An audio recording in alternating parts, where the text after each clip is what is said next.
అంటే కారు కంటే ఇంకొకటి ఏదో ఎక్కువైంది తెలుస్తుంది కదా, అప్పుడు కారు పైన అభిప్రాయం తగ్గుతూ ఉంది. ఇంకా పూర్తిగా తగ్గిపోలా, తగ్గుతూ ఉంది. ఆయన ఏమనంటే, ఏమండి ఇంకొక 50,000 ఇస్తానండి పోనీ.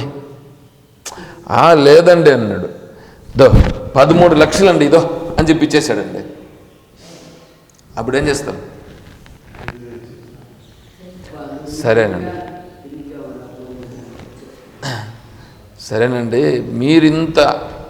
మీరింత దానిపైన ఇష్టపడుతున్నారు కాబట్టి ఏమో వీడు పెద్ద త్యాగం చేస్తా ఉన్నట్లుగా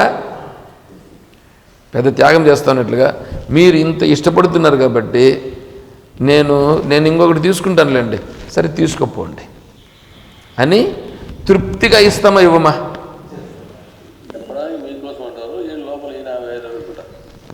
కదా, తృప్తిగా ఇచ్చా. ఇప్పుడు ఆ కారు పైన మీకు ఏ అభిప్రాయం ఉంటుంది?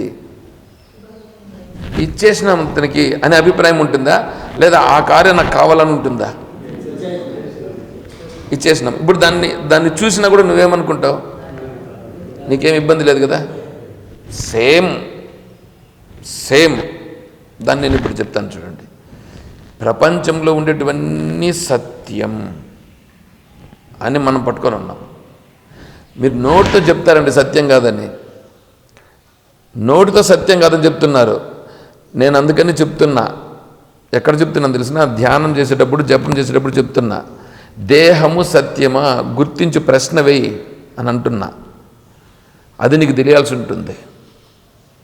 ప్రపంచం సత్యం కాదు అంటే సత్యం కాదు అనేది నీకు తెలియదు, కానీ ప్రపంచం కనిపిస్తూనే ఉంటుంది. ప్రపంచం కంటే ఇంకొకటి ఏదో ఉంది. ఇప్పుడు ఈ కారుని 13 లక్షలు ఇస్తానని నువ్వు విడిచిపెట్టావుగా, ఏమనే మాత్రం ఆలోచన చేయకుండా దాన్ని విడిచిపెట్టావుగా. అదేవిధంగానే ఈ ప్రపంచము కంటే అత్యంత ఉత్కృష్టమైనటువంటిది ఈ ప్రపంచం అనేటువంటిది, దాని దగ్గర ఏమనే మాత్రము పని చెయ్యనటువంటిది అయినటువంటిది నాకు తెలుస్తూ ఉంది. అది పైగా అనుభవం అవుతూ ఉన్నది. ముందు తెలియాలి, తర్వాత అనుభవం కావాలి. అలా అనుభవం అనేటువంటిది నీకు కలుగుతూ వస్తే 12 లక్షలు అంటానే కొద్దిగా డైలామాలో పడేవుగా, అర్థమవుతుందా? అలా 12 లక్షలు అన్నప్పుడు డైలామాలో పడినట్లుగా ఇక్కడ ప్రపంచము ఇంకొకటి ఏదది? అది ఓంకారం ద్వారా చెప్పబడుచున్నది. అదేదో ఉంది అనేటువంటిది నువ్వు ఓంకార ధ్యానం చేయగా నీకు ఒక ప్రశాంతత, ఒక నిర్మలత్వం, ఇది అనుభవంలోకి వస్తుందండి. ఇది అనుభవంలోకి వస్తూ ఈ విషయాలను నువ్వు కొద్దిగా దూరం పెడుతూ శాస్త్ర విషయాలను వింటావు. శాస్త్ర విషయాలు వినేది ఎవడో చెప్పే విషయాలందరినీ కాదు వినడం, ద్వైతవాదులు చెప్పే మాటలు కాదు, అద్వైతమని పేరు పెట్టుకొని చెప్పే వాళ్ళ మాటలు కాదు, బ్రహ్మమే నీవు అని చెప్పేటువంటిది వినాల. అర్థమవుతుందా? అద్వైతం అని పేరు పెట్టుకొని చెప్పేవాళ్ళు కాదు, బ్రహ్మమే నీవే బ్రహ్మము అని శాస్త్ర ప్రకారంగా నీకు అర్థమయ్యేటట్లుగా చెప్పే వాళ్ళ మాటలు వినాలా. కండిషన్స్ చూడండి ఏంటంటే వస్తున్నాయో. ఇటువంటివన్నీ కండిషన్స్ జరిగితే అప్పుడేమవుతుంది తెలిసిన, ప్రపంచం ఈ కారు పైన నీకు ఎట్లా భావన ఏర్పడింది ఇప్పుడు, ఆ విధంగా నీ మైండ్ ఏమైపోతుందంటే ఆటోమేటిక్గా డైవర్ట్ అయిపోతుంది. మళ్ళీ నువ్వు ఎప్పుడో ఒకసారి మళ్ళీ నీకు కారు కనిపించిందని అనుకో, కారు కనిపిస్తే కూడా నువ్వేమంటావు, ఈ కారు నా దగ్గరే తీసుకున్నారండి వీరు అని అంటారు మీరు. అంతేగాని ఈ కారు నాదిని అంటారా? ఈ కారు వల్ల నాకేదో అదేమన్నా ఉంటుంది ఇప్పుడు? అదంతా ఏముండదు, దానిపైన అభిప్రాయం కూడా ఉండదు. అదే విధముగా నేను చెప్పింది అర్థమైందని అనుకుంటా. ఆ విధముగా పరమాత్మ యొక్క తత్వం అనేటువంటిది అనుభవంలోకి వస్తే ప్రపంచం అనేటువంటిది పరమాత్మానుభవముతో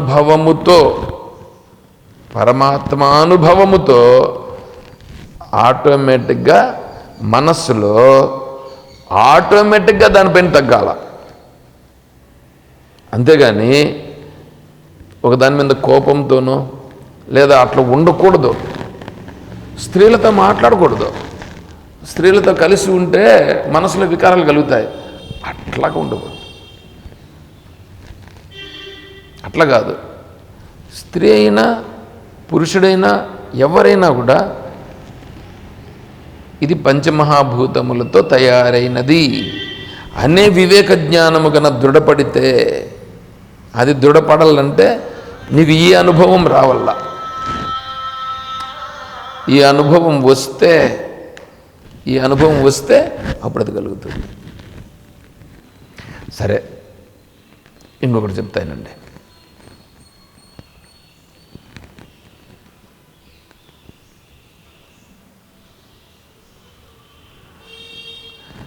ఇప్పుడు ప్రాప్త రూప ప్రాప్తి, అప్రాప్త రూప ప్రాప్తి.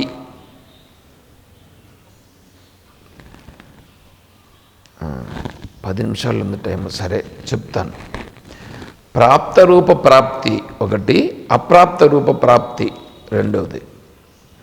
తర్వాత పరిహృత పరిహార్యము, అపరిహృత పరిహార్యం అని రెండు. దీంట్లో ఏంటంటే ఉండేదాన్ని విడిచిపెట్టుట ఒకటి, లేనిదాన్ని విడిచిపెట్టుట రెండు. ఏమంటే ఉండేదాన్ని విడిచిపెట్టుట కష్టమా, లేని దానిని విడిచిపెట్టుట కష్టమా? కదా, లేనిది కష్టమా? లేనిది విడిచిపెట్టుట.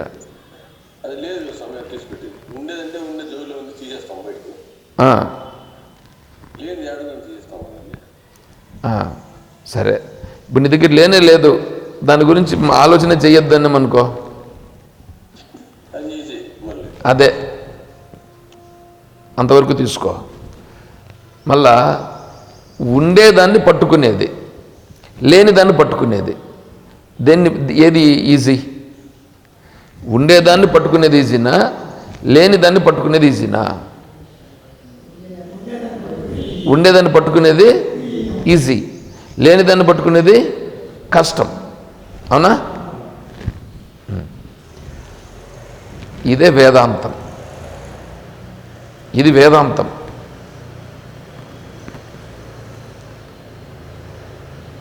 లేని దానిని విడిచిపెట్టుట, ఉన్నదానిని విడిచిపెట్టుట. ముందు విడిచిపెట్టేదాని దగ్గర రా ఫస్ట్.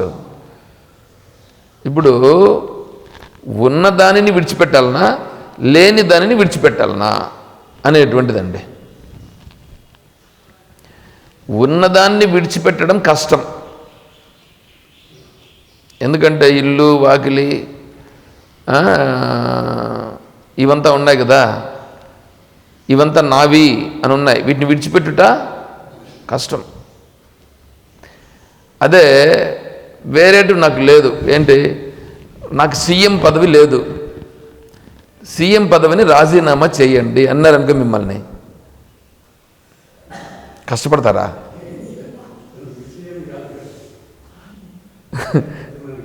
కాబట్టి మీరేం చేస్తారు? నేనేందయ్యా సీఎం పదవి రాజీనామా చేస్తాను, అసలు సీఎం నేను కాదని అంటారు. అయ్యా నువ్వు కాదయ్యా, అందుకే నేను విడిచిపెట్టమని అంటున్నాను అంటే అర్థమవుతుందా? ఇప్పుడు సీఎం పదవికి రాజీనామా చెయ్యండి అంటే చేస్తారా చేయరా మీరు ఈజీగా? లేదు కాబట్టి విడిచిపెట్టడం సులభం కదా. లేదు కాబట్టి నేను విడిచిపెట్టలేను అంటారా? లేదు కాబట్టి విడిచిపెట్టడం సులభం. ఒకటి. రెండోది ఇంకో పాయింట్ చెప్తానేనండి ఇక్కడ.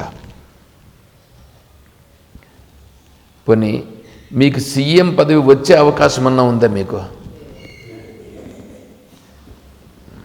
సీఎం పదవి వచ్చే అవకాశం కూడా లేదు.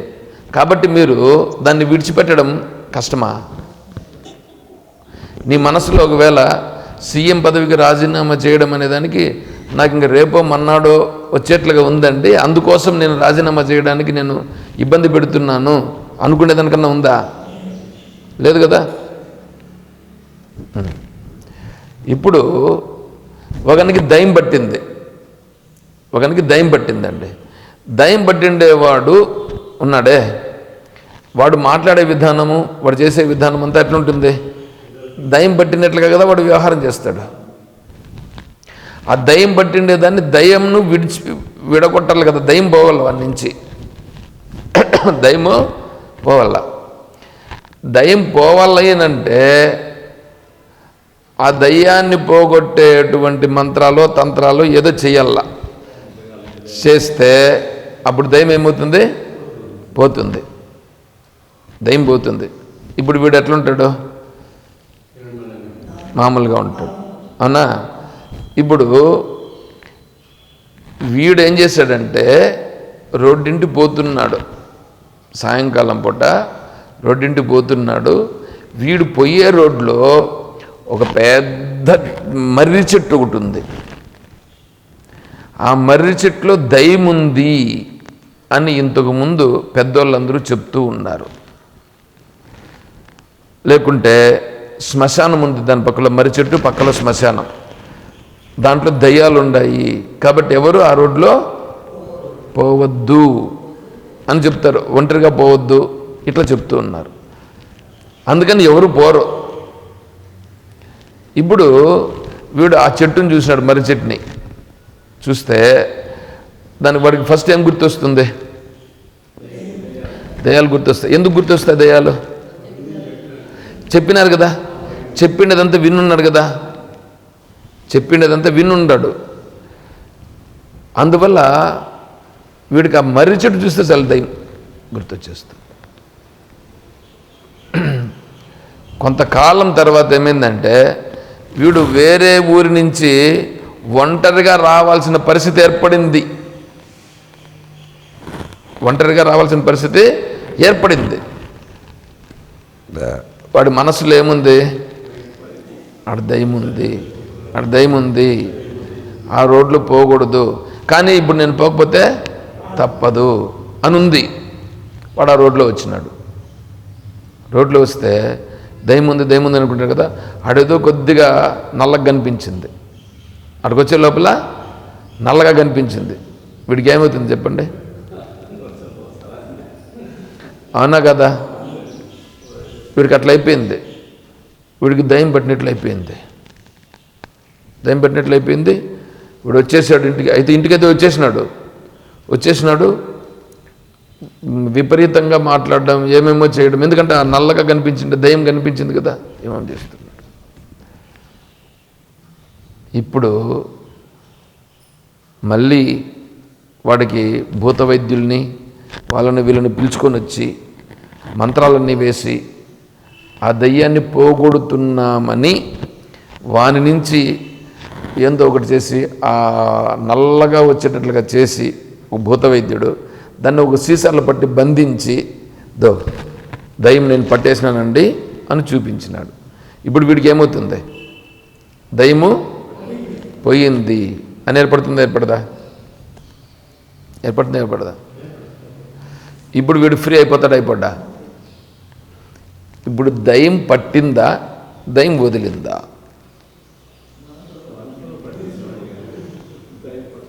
లేని దయ్యము పట్టింది, లేని దయ్యం పట్టింది, లేని దయ్యం పోయింది.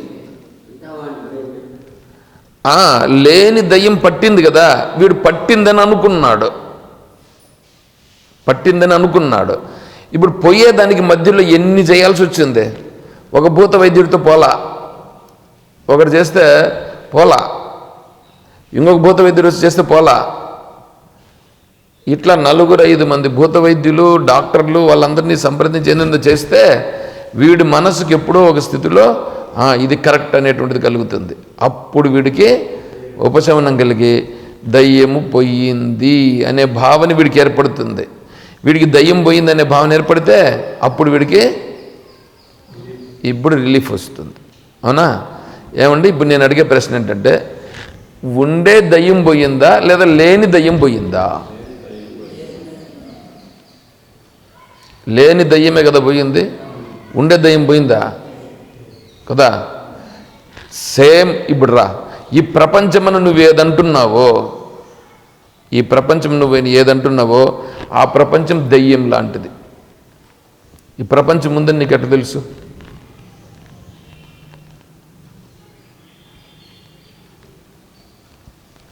దానికి ప్రశ్నకు సమాధానం మీరు చెప్పగలరా?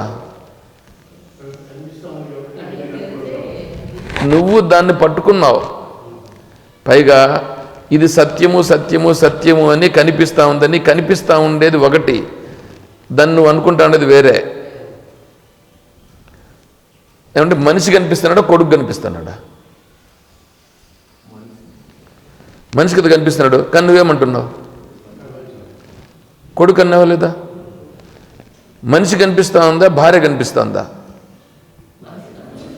మరి నువ్వు అంటున్నది ఏమంటున్నావు? భూమి కనిపిస్తుందా, నీ భూమి కనిపిస్తూ ఉందా? భూమి కనిపిస్తుంటే నువ్వేమంటున్నావు? నా భూమి అని అంటున్నావు. అవునా? ఇవంతా దయ్యం లాంటిదా లేకపోతే ఉండే సత్యమా? ఇప్పుడు దయ్యాన్ని పట్టుకున్నావు లేదా? నువ్వు దయ్యాన్ని పట్టుకున్నావు లేదా? దయ్యం నిన్ను పట్టుకునేసిందా లేదా? ఇప్పుడు నువ్వు దయ్యాన్ని ఫస్ట్లో పోయి పట్టుకున్నావు, ఇప్పుడు దయ్యం వచ్చి నిన్నే పట్టుకునేసింది. ఇప్పుడు దయ్యం పట్టుకుని ఉందా లేదా? చూసుకో. ఆ దయ్యాన్ని పోగొట్టాలంటే ఏ భూత వైద్యుడు రావాలా? ఈ భూత వైద్యులందరూ పనికిరా, దానికి సరిపోయే భూత వైద్యుడు రావాలా. ఎవరు ఆ భూత వైద్యుడు? బ్రహ్మతత్వముని చెప్పే భూత వైద్యుడు రావాల. బ్రహ్మతత్వాన్ని చెప్పే భూత వైద్యుడు వస్తే అప్పుడు దీన్ని నీకు తెలియచెప్పి నీ అంతట నువ్వు గుర్తింపచేసి అవును కరెక్టే అని నువ్వు గుర్తిస్తే అప్పుడేమవుతుంది? ఇది అప్పుడు పోతుంది. ఇది అర్థమవుతుందా? అంతవరకు నువ్వు ఏమన్నా చెయ్యి, నువ్వు ఎన్ని పారాయణలన్నా చెయ్యి, నువ్వు తల్ల కిందల తపస్సన్నా చెయ్యి, నువ్వు వేదాంతాన్ని పైకి కిందికి వల్లి వెయ్యి, ఏం చేసినా పోదు. ఒకటి అర్థమైనా? అంటే ఇప్పుడు విడిచిపెట్టాల్సింది ప్రపంచాన్ని విడిచిపెట్టాలనంటే ఉండే ప్రపంచాన్ని విడిచిపెట్టాలా, లేని ప్రపంచాన్ని విడిచిపెట్టాలనంటే ఉండే ప్రపంచాన్ని ఏం విడిచిపెట్టాల్సిన పట్ల. ఎందుకంటే ప్రపంచం ఉంటే దాన్ని విడిచిపెట్టేదానికి కుదరదు. అది లేదు, లేకుండానే నువ్వు పెట్టుకున్నావు. లేని ప్రపంచాన్ని ఉందని నువ్వు పెట్టుకున్నావు. ఇది చెప్పడానికి ఈజీ, అది అర్థం కావడం కాదు. తర్వాత పట్టుకొనుట, ఉండేది పట్టుకోవాలన్నా లేనిది పట్టుకోవాలన్నా అనేది. ఉండేది పట్టుకోవాలా. ఏంది ఉండేది? నోటితో చెప్తున్నాడు, నోటితో చెప్తున్నావు. ఉన్నది ఏదో అనేటువంటిది గుర్తించాలంటే ముందు ఈ దేహము నేను కాదు అనేటువంటి దాన్నన్నా కొంచెమన్నా మనం ఫీల్ అవుతున్నామా? సేమ్ మొదటి మెట్టే ఎక్కట్లా. మొదటి మెట్టే ఈ దేహము నేను కాదేమో, దేహము నేనా అనేది కూడా మనం క్వశ్చన్ వేసుకోవట్లేదు. అర్థమవుతుందా? ఎవడైతే ఈ దేహము నేనా అంటే ఈ దేహము నేను కాదు అని వాడంతటి వాడికి అనిపించాలా. వాడంతటి వాడికి అనిపిస్తే అప్పుడేమవుతుంది తెలిసిన, ఈ దేహం నేను కాదు కదా అనే భావన వస్తే అప్పుడేమవుతుంది? దేహంకి సంబంధించి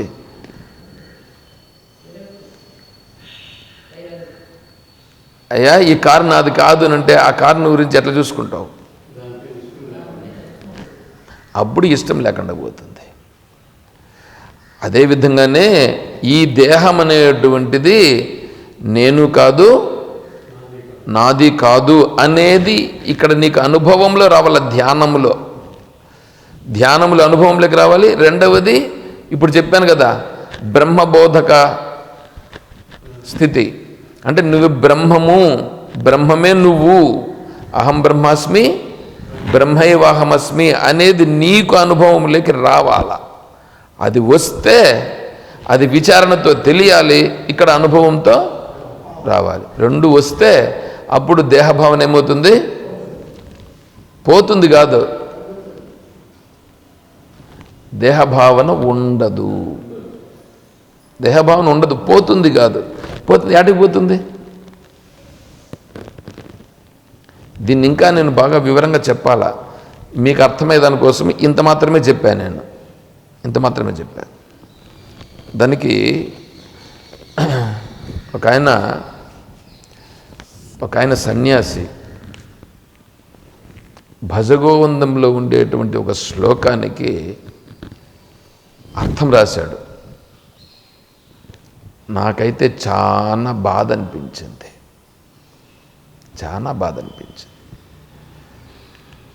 ఏమంటే, అగ్రే వహ్ని పృష్ఠే భాను రాత్రౌ చుబుక సమర్పిత జాను కరతల భిక్షస్తరుతల వాస తదపి న ముంచతి ఆశాపాశ.